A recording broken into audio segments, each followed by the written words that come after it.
আসসালামু আলাইকুম। দর্শক, শেখ হাসিনার পতনের পর তার সহযোগী এবং দোসররা নানাভাবে পালাচ্ছে। বিভিন্ন স্থলপথে, জলপথে এবং বিমান পথে।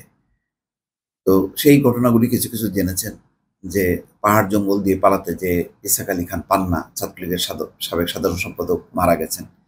কিভাবে মারা গেছেন এখন পর্যন্ত বোঝা যাচ্ছে না। গুলিতে নাকি পা পিছলে নাকি হার্ট অ্যাটাক করে বোঝা যাচ্ছে না। শামসুদ্দিন মানিকের তো সেই কলা পাতার উপর শুয়ে থাকার আশ্চর্য রকম চেহারা দেখেছেন, সেই দৃশ্য। তিনিও ধরা পড়েছেন, পারেননি সীমান্ত অতিক্রম করতে।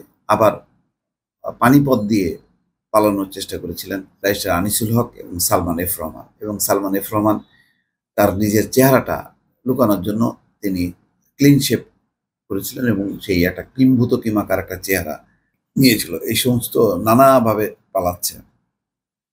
বিমানবন্দর দিয়েও কেউ কেউ পালাচ্ছে, তারা জুনায়েদ আহমেদ পলক ধরা পড়েছে। সর্বশেষ একটা খুবই ইন্টারেস্টিং একটি খবর, ইহরামের কাপড় পরে পালাচ্ছিলেন আওয়ামী লীগের দুই নেতা। ইহরাম মানে বুঝতে পারছেন যে হজে যে যাওয়ার জন্য যে সাদা কাপড় পরে মানুষ, সেই কাপড় পরে এমনভাবে নিজেদেরকে আবৃত করেছে যাতে কেউ চিনতে না পারে, কিন্তু ধরা পড়েছে। কেউ কেউ এর ফাঁকে দিয়ে যে চলে যায়নি তা না, কিন্তু এরকম শত শত নেতা কর্মী, তারা আর কোনো নিরাপত্তা পাচ্ছেন না।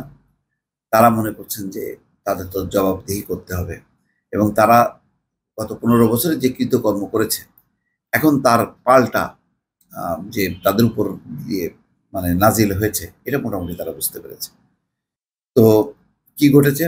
সৌদি আরব পালাতে গিয়ে সিলেট ওসমানী আন্তর্জাতিক বিমানবন্দরে আওয়ামী লীগের দুই নেতা আটক হয়েছে।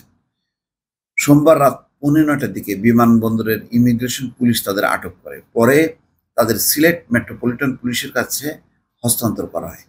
আমি এয়ারপোর্টে দেখলাম যে শুধু ইমিগ্রেশন বা পুলিশ না, মানে এয়ারপোর্টে যারা ডিউটি করে সাধারণ কর্মী, তারাও এখন খুবই সচেতন। এবং এরাও আসলে সাধারণ কর্মী, এরা এত বেশি নিষ্পেষিত ছিলেন এবং আওয়ামী লীগের কর্মকাণ্ডে তারা মানে ক্ষুব্ধ ছিলেন। এখন এরাও কিন্তু একবারে পুলিশের মতন করে পাহারা দিচ্ছে যাতে কোনোভাবে পালাতে না পারে। আটকরা হলেন সিলেট মহানগর আওয়ামী লীগের সাংগঠনিক সম্পাদক সৈয়দ শামীম আহমেদ ও প্রচার সম্পাদক আব্দুর রহমান জামিল। জামিল সিলেট রেড ক্রিসেন্ট শাখার সেক্রেটারি। আটকের সময় তারা হজের এহরামের কাপড় পরা অবস্থায় ছিলেন। আচ্ছা, বুঝেন মানে কত কৌশল মাথার মধ্যে। চিন্তা করছি এহরামের কাপড় পরা থাকলে কেউ আর সন্দেহ করবে না, মনে করবে হজ করতে যাচ্ছে, একটা পবিত্র কাজ করতে যাচ্ছে, যে তাদেরকে ধরা হবে না। সিলেট মেট্রোপলিটন পুলিশের অতিরিক্ত উপকমিশনার মোহাম্মদ সাইফুল ইসলাম আটকের বিষয়টি নিশ্চিত করেন। বিমানবন্দরের সূত্র বলছে, আটক আওয়ামী লীগের দুই নেতা বিমান বাংলাদেশ এয়ারলাইন্সের একটি ফ্লাইটে সৌদি আরবের জেদ্দায় যাওয়ার কথা ছিল। বিমানবন্দরের কয়েকটি নিরাপত্তা স্তর পেরিয়ে ইমিগ্রেশনে চলে যান তারা, কিন্তু ইমিগ্রেশনের সময় তাদের আটকে দেয়া হয়। পরে বিমানবন্দরে জিজ্ঞাসাবাদ শেষে তাদের কোতোয়ালি থানায় সোপর্দ করা হয়। এসএমপির অতিরিক্ত পুলিশ কমিশনার মোহাম্মদ সাইফুল ইসলাম আটকের সত্যতা নিশ্চিত করেন। তাদের কোতোয়ালি থানায় আনা হয়েছে, দুইজনকে জিজ্ঞাসাবাদ করা হচ্ছে, তাদের বিরুদ্ধে কোনো মামলা আছে কিনা তা খতিয়ে দেখা হচ্ছে।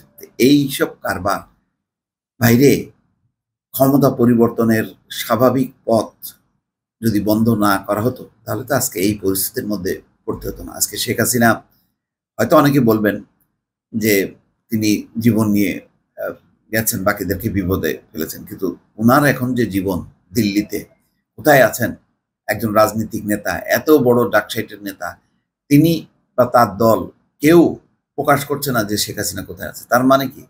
তার মানে ভারতের মাটিতেও শেখ হাসিনা নিরাপদ না। তিনি যে কোথায় আছেন সেটা প্রকাশ করা হচ্ছে না। এই হচ্ছে পরিণতি।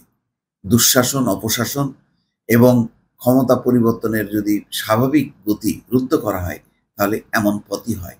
যে পথটা এখন ভিকটিম হচ্ছে আওয়ামী লীগ নিজে। দর্শক, ভালো থাকবেন। আল্লাহ হাফেজ।